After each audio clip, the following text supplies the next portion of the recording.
Yo, what's good, YouTube? What's good, gamers?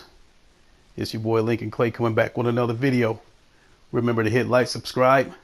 I know it's been a couple of days since I put a video out. Been kind of busy, but let's get this show on the road. So, a couple of days ago, I saw a video from Ryan the Professional. Shout out to him. Big shout out. And he came across an article that had this headline: Killer PS4 feature coming to Xbox One X. Nothing for Switch. They're talking about VR, so of course it's not coming to the Switch because we all know it doesn't have enough power.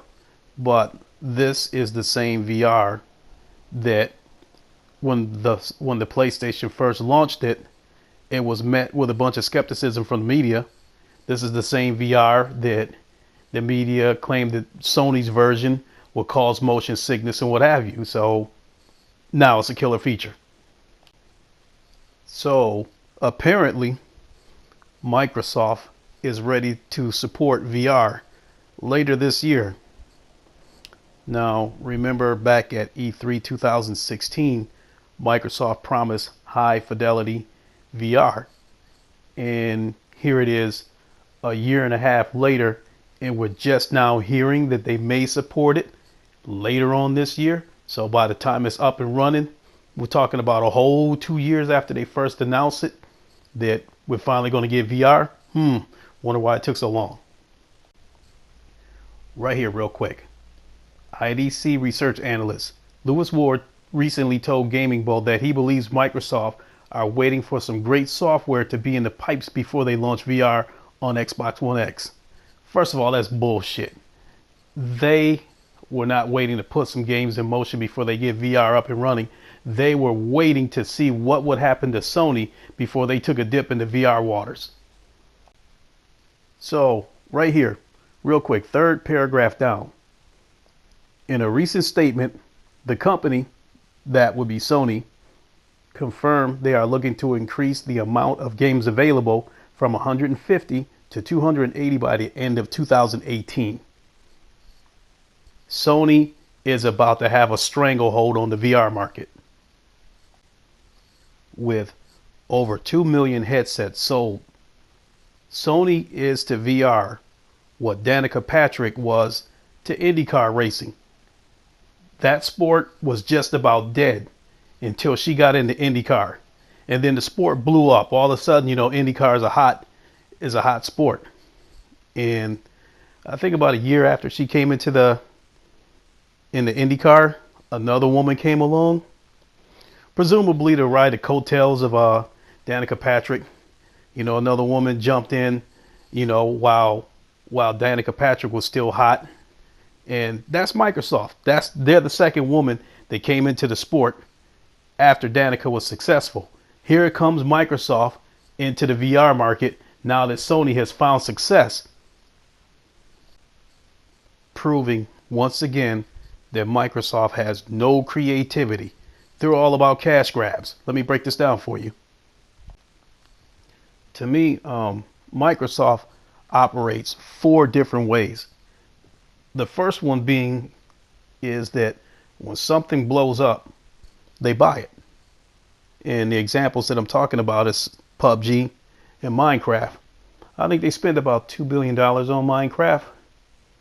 And for that $2 billion that they spent on one game, they probably could have let the coalition in 343 Studios build about 5 or 6 different games, but instead they waited till something was super hot and bought it. They tried to buy PUBG, but I guess their pockets just wasn't deep enough. But it's still the point that they attempted to buy something. So the second one is low risk, high reward. And what I mean by that is where they have a game where they have a minimal amount of money invested into the game with a potential high payout. And the examples are Cuphead, Super Lucky's Trash, State of Decay 2. All these are indie looking games, and I'm assuming Microsoft invested a minimal amount of money into these games with a potential high payout. And to me, it looks like, Cuphead did work out for him. So I give him that. The third one is they keep going to the well. You know, we talking about Gears, Halo, and Forza. Need I say more? And the fourth one is they wait to see what another company does. Examples like the avatars, games with gold, the power of the X, they seen how the PS4, kicked their ass, and they seem to think that power was the narrative. So, that's pretty much why they came out with the Xbox One X. And now we have VR. So Microsoft has a partnership with Oculus. They can port VR games to the Xbox One X. So if they wanted to, the VR could have been ready day one, but true to form, they let someone else go first because they're scared to take a chance. Microsoft finally getting into VR. It is a good thing, but Sony still has the advantage. Sony has lowered the VR in the PS4 to $200 whenever it goes on sale. So that's $400 to invest in both the console and the VR, whereas the Xbox One X still costs $500 and Oculus costs $400. So we're talking $900, and the VR is only available on the One X.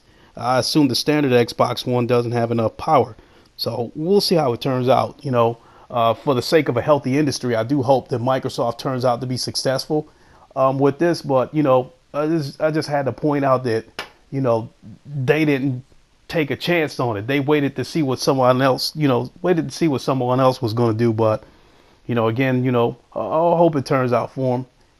And we'll see how it plays out. But that's pretty much it for this video. This is your boy Lincoln Clay. I'll holler at y'all later. I'm out.